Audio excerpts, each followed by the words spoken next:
y aquí creo que sí va a haber controversias. Le invito al doctor Roberto Aguirre, por favor que pase, o al doctor Marcelo, doctor Carlos, Doctor Hugo Barros. el doctor Hugo Barros.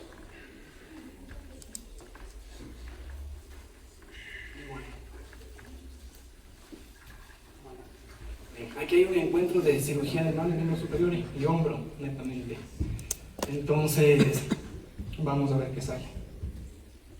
Bien, este es el caso clínico de una paciente, femenino, 65 años, sin comorbilidades, tiene dolor e impotencia funcional en hombro derecho, 3 años de evolución. Al examen físico tiene una flexión activa de 45, extensión 25, rotación interna 50, rotación externa de 30, reducción de 70 y aducción de 40, todo activo, ¿sí?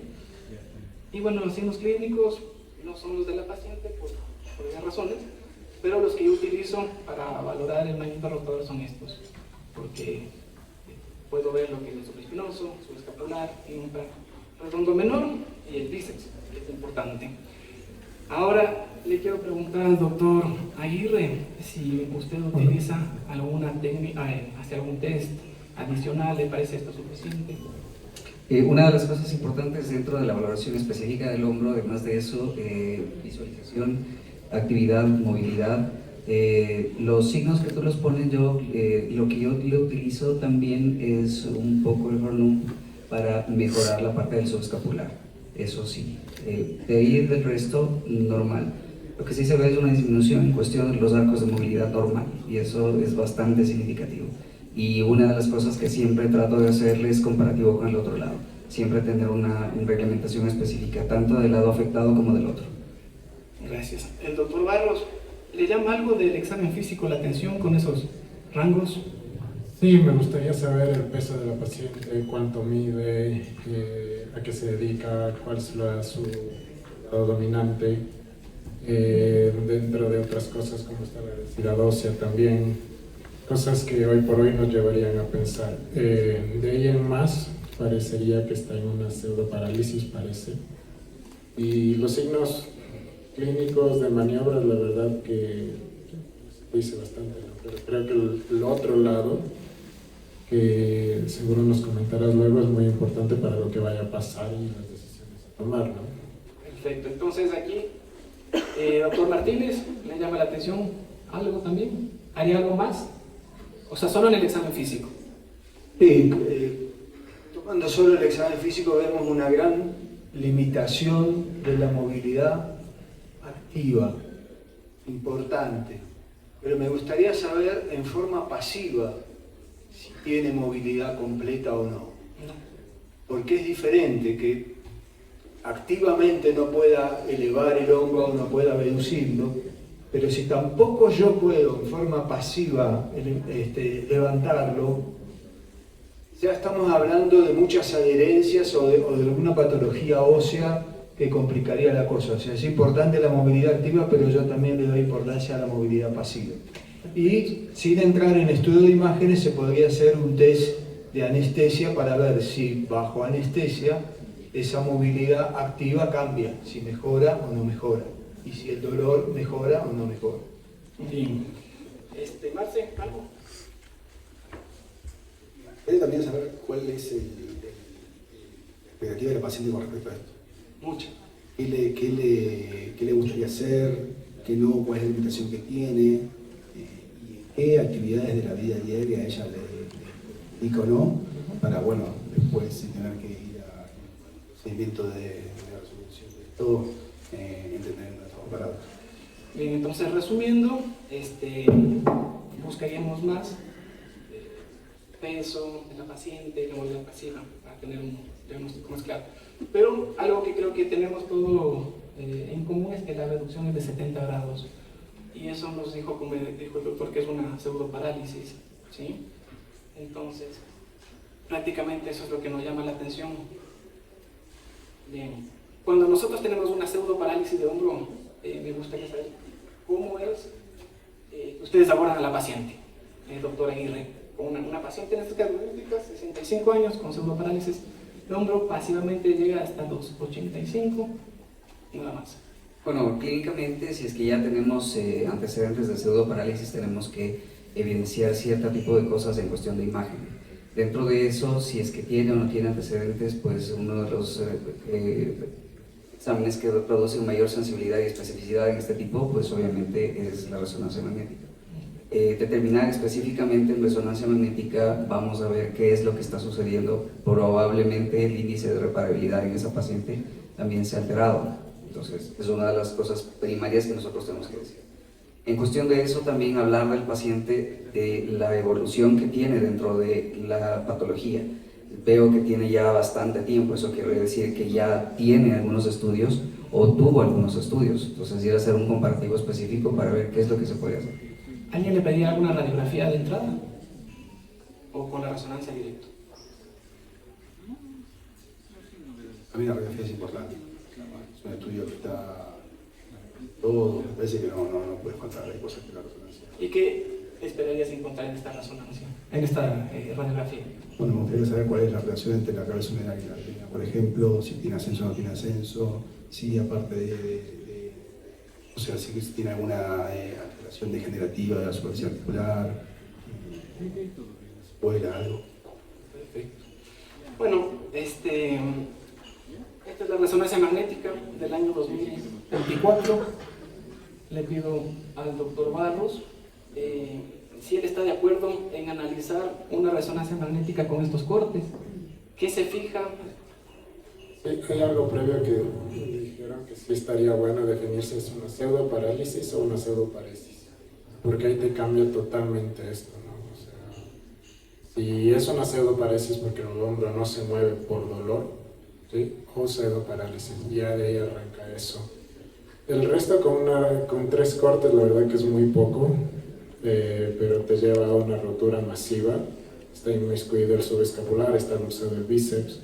Tienes un gutalier acá, gutalier 5, no tienes nada de infra, parece que está comido el redondo, está ascendido a la cabeza, si bien esto está acostada a la paciente, habría que hacer una radiografía, que es de donde debemos partir.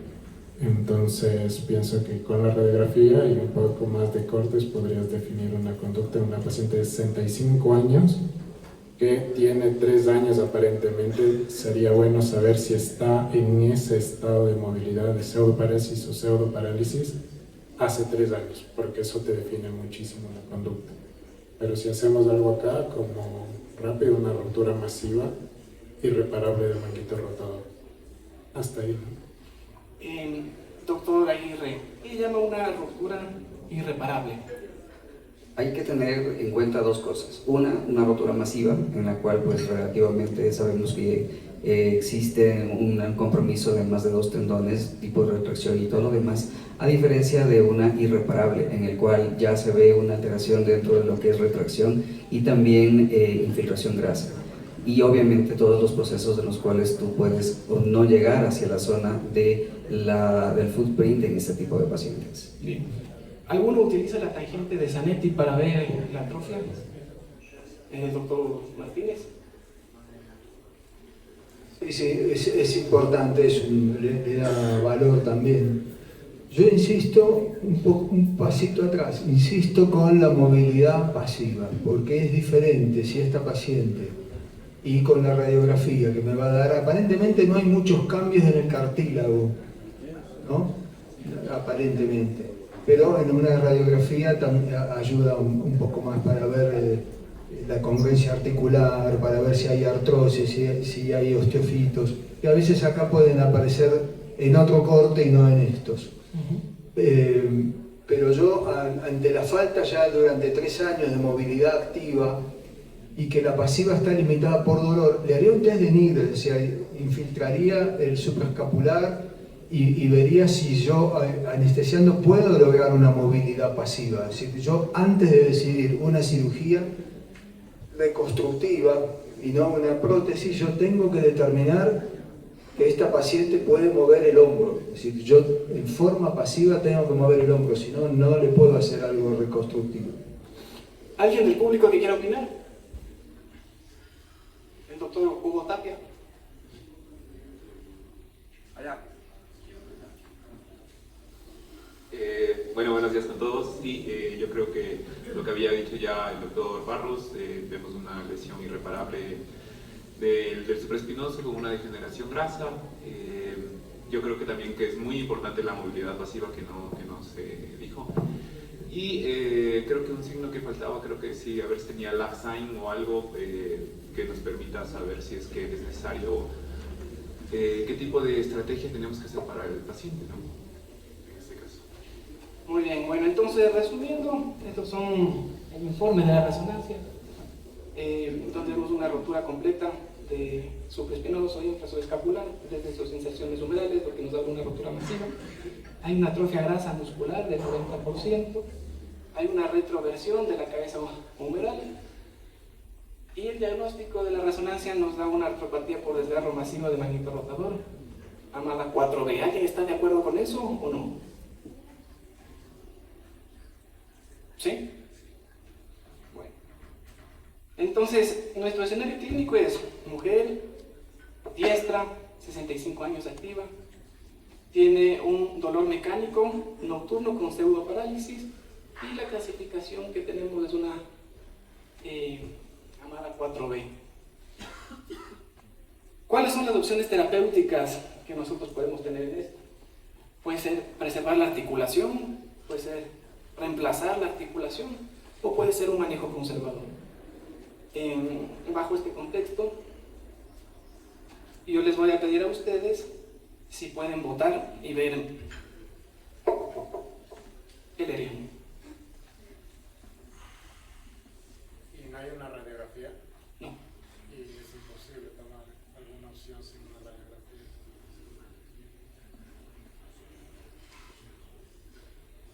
O sea, tenemos que basarnos en este caso. Buenos días, Carlos, igual soy posgrado en traumatología. Una pregunta, si estamos hablando de una pseudoparálisis o un hombro que no se mueve, ¿no sería importante tal vez pedir una electromiografía para ver cómo está la parte del axilar? Porque si estamos en una ruptura masiva, probablemente le vayamos a proponer una prótesis reversa, si es que no funciona la fisioterapia o cosas de estas, pero tendremos que ver cómo está la parte nerviosa. Una pregunta, ¿tú confías en el electromiograma? O sea, tendremos que valorar también cómo está la parte de la fuerza del deltoides con una prueba de fuerza de este. Eso pensando en que vamos a hacer una prótesis. Así, por la característica de la resonancia magnética y por la edad, es una opción de tratamiento que después vamos a ver, pero creo que sería un examen que yo pediría, no sé si al resto. ¿Alguien más pediría un electromiograma? ¿Alguien más? Hay que tomar en cuenta, claro, también que uno tiene que cuidarse, ¿no? Entonces, tú sabes, las demandas médicas, tú le puedes poner una reversa y si no funciona, te puede ir todo en tu contra.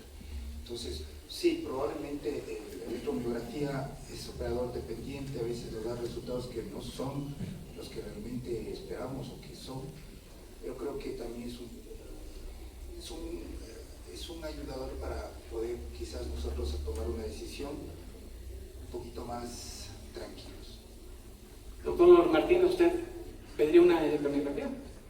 Sí, se puede pedir el electromiograma. No lo considero imprescindible para hacer la cirugía, pero si después de los test me encamino a hacer una prótesis reversa, tengo que tener ya estudiar el caso para admitir una prótesis reversa, con lo cual tengo que hacer una tomografía de escápula y un electromiograma para descartar que no haya lesión del circunflejo y que el deltoides esté funcionando. El deltoide está bien. Y saludo.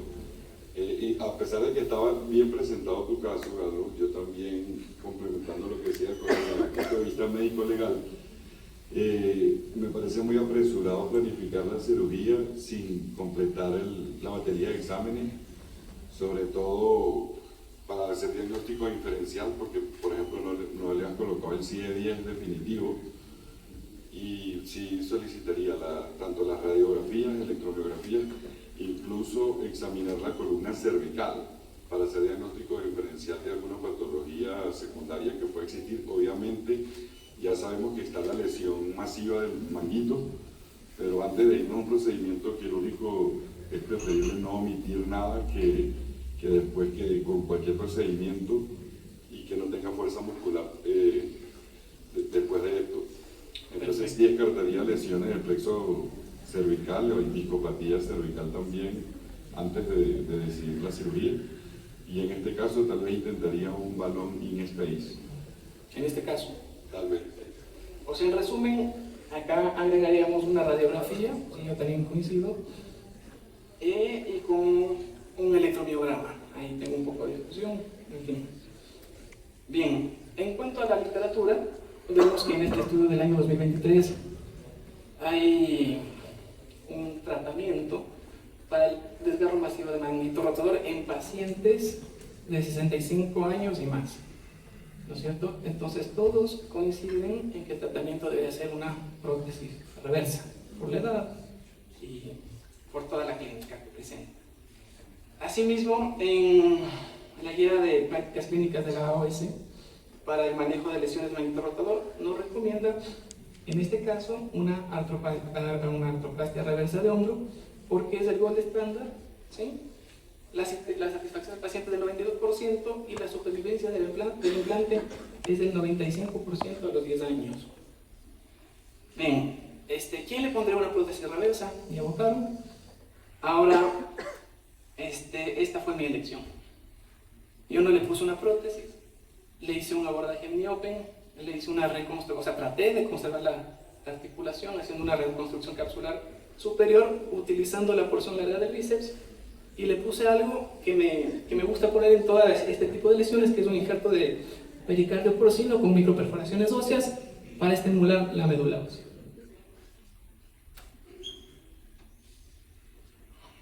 Esta es la cirugía.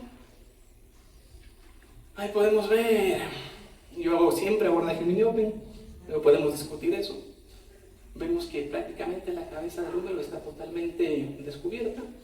Ahí le estoy haciendo la tenotomía del bíceps. Ahí lo transfiero, le fijo con unas anclas y después con suturas de alta resistencia le fijo. Básicamente, este es un video que nos otorgó Artosport, que más o menos es lo que hacemos. Se hace la tenotomía, se transfiere y se le coloca eso. A ver, aquí viene la discusión. Toda la literatura nos dice colocar una prótesis reversa y demás. Pero yo le hice esto. Quisiera escuchar todas las críticas que tengan. Todas. Vamos a un tema importante. Nosotros vivimos en un país donde el sueldo básico es de $460 y la salud tiene que ser para todos. Subió. El tema es de que obviamente una prótesis reversa no está a la disposición de todos. Y nosotros tenemos que darlo, como dijo el doctor Martínez, una solución a esto. No podemos hacernos de la vista gorda y de alguna manera tenemos que tratar de solucionar esto. Ese fue un esquema de la técnica que realicé. Y esa es la resonancia magnética a noviembre del 2025. Ahí vemos que la retroversión de la cabeza se corrigió. Vemos que el manguito tiene una cobertura de la cabeza. Y si bien sigue con una atrofia muscular importante, es como que no empeoró. Antes de la cirugía, después de la cirugía, ahí ya no se le ve el bíceps. Ahí está la radiografía, ahí sí le saqué una radiografía de control. ¿Sí? Podemos ver que hay un espacio. Y esta es la señora.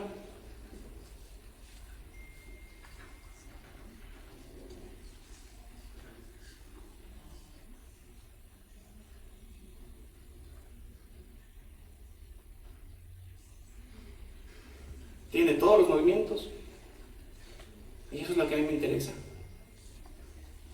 No tiene dolor.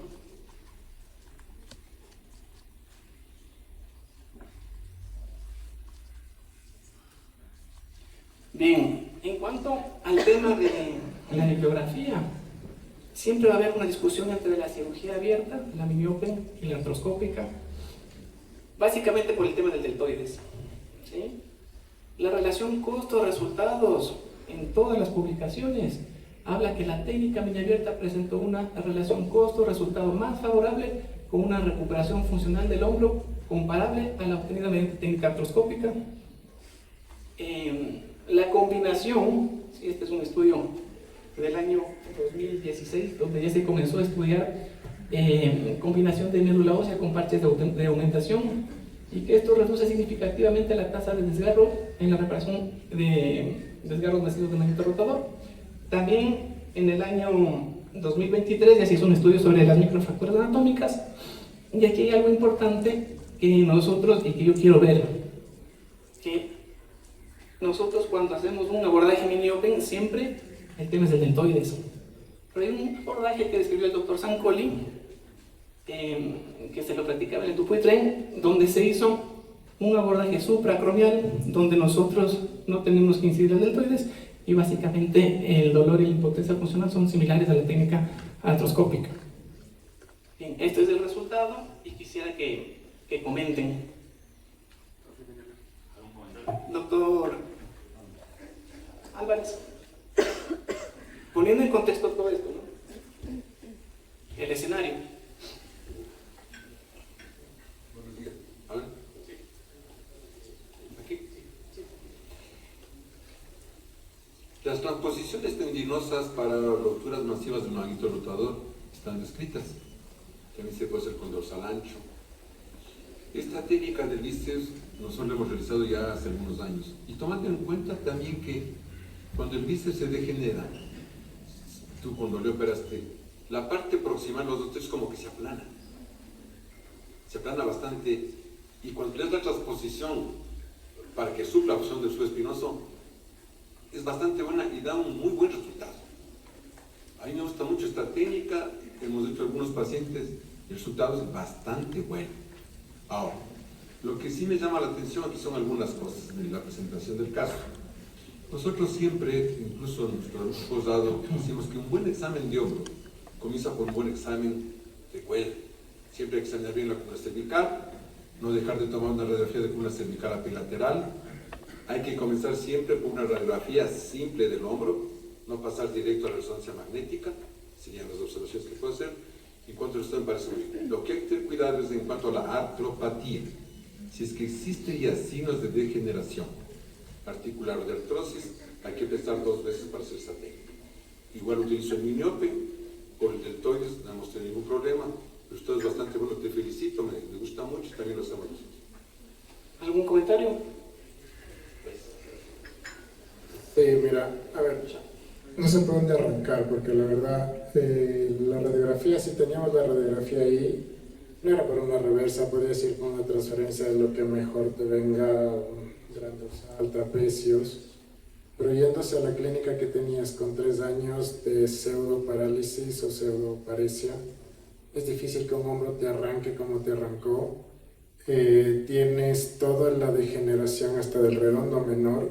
Si bien al hombro hay veces que no le entiendes cómo llega a funcionar, nosotros tenemos una muestra de unos 70 pacientes ya con injerto de bíceps, lo mismo que hiciste por artroscopía, pero no lo usamos para estos casos.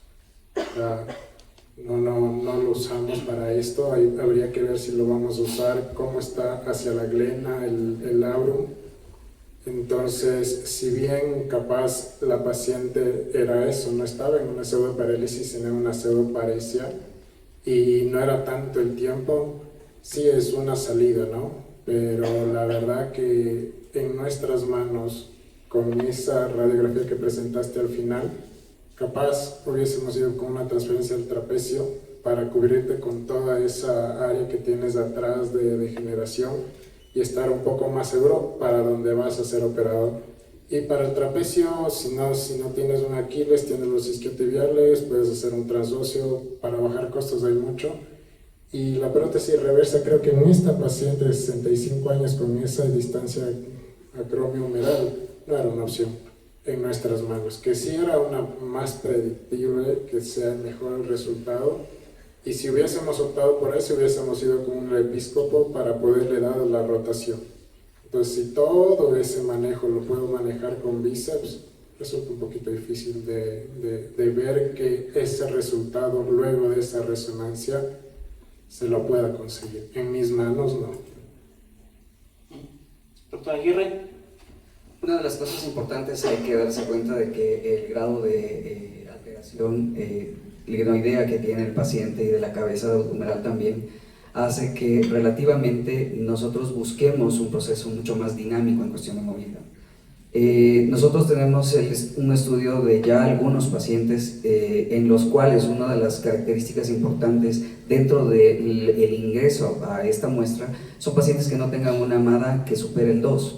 ¿Por qué? Porque la fuerza específica de tensión que normalmente maneja la porción larga del bíceps como obviamente suplemento o como aumentación es importante y hace una tracción. Pero acuérdate que en la parte abierta, no sé cómo llegaste a abordar el subescapular, por ejemplo, que obviamente también está totalmente lesionado y también alterado. Entonces siempre es bueno en este tipo de pacientes hacer por lo menos una transferencia. Comparto la idea de hacer la transferencia y relativamente tiendes a tener un poquito más de tiempo en el paciente para cualquier otra alteración que pueda tener. Si es que el pronóstico de evolución en el paciente sigue siendo degenerativo, pues tienes todavía posibilidades para él. Bien, esta técnica la vengo haciendo algún tiempo ya y los resultados son similares. Entonces, el mensaje que a mí me queda es de que podemos intentar algo antes de hacer un procedimiento mayor. La transferencia del bíceps es simple. Hacemos la autonomía, le pasamos ancla y le cubrimos. Hacer una transferencia del trapecio o del pectoral es una técnica ya muy demandante y obviamente si conseguimos estos resultados, con la casuística que tengo, me sigo inclinando por ahora a eso. No sé qué piensa el doctor Martínez.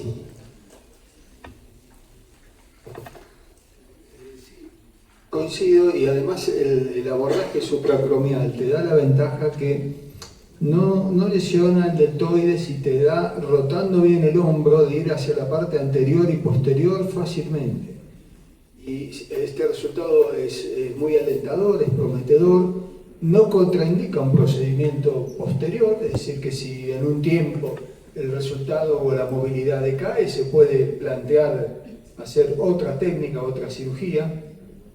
Y bueno, viendo las placas posteriores no era un caso para prótesis reversa, pero me parece buena elección de reconstrucción. Marce. Felicitaciones por el caso.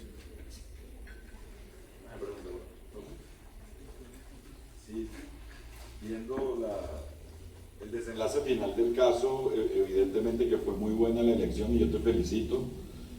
Sin embargo, pues sigo manteniendo que sí debiste solamente hacer las radiografías pre. Sí, eso no. Como se vio la artrosis acromioclavicular que aún persiste, y tal vez hubiese hecho durante ese mismo acto tal vez algún procedimiento de la misma acromioclavicular. Mira, en el abordaje supracromial puedes hacer eso. Puedes hacer toda la parte de la liberación del acromion y cuando tienes una artrosis acromioclavicular, ahí mismo le puedes hacer. Exacto, por eso tal vez viendo la radiografía previa hubiese hecho más énfasis en la acromioclavicular y no solo en la resonancia.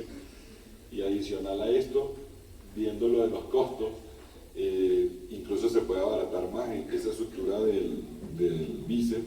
Si no tuviese recursos para el ancla, podría hacer una transósea, hacer un túnel, 2 perforaciones y anudar con solo una supersutura. Y con ese mismo mini open hacer lo mismo que hiciste, evitando el ancla. Exacto. Y nos gustaría finalmente saber cuánto costaría ese injerto de chancho que mencionaste. Bueno, para sí puede pasar. Hacer en realidad, una prótesis. lo que yo quiero resaltar es de que nosotros con procedimientos que no son muy complejos podemos mejorar la función del hombro, en este caso de la paciente, y siempre vamos a tener una segunda oportunidad para hacer algo más complejo que quiere obviamente más recursos. Eso es todo. Y ahora mis conclusiones son que las microfracturas favorecen la curación tendinosa. El aumento con parche es algo que no está estudiado todavía acá en el país, pero ya se está hablando mucho en Asia, sobre todo con pericardio porcino, y la estimulación de médulas en las células de perforaciones reducen significativamente las tasas de desgarro. La técnica Mini Open mostró mejor resultado en reparaciones de lesiones masivas de magneto rotador, con mejor costo-resultado obviamente. La experiencia aquí es algo importantísimo, ¿no? Que la experiencia quirúrgica impacta directamente en los resultados funcionales. Y el abordaje supracraneal, comparado con la técnica artroscópica, ofrece tiempo y dolor de recuperación postoperatorios similares. Ahora, quiero ver cómo se inclinaron todos para los resultados que votaron. Bien, eso sería todo y con eso terminaríamos nuestro módulo de la mañana y pasaríamos a la parte de fracturas de radio distal. Muchas gracias, doctores, por su... ¿Me falta radio? Sí, sí. No te enojé.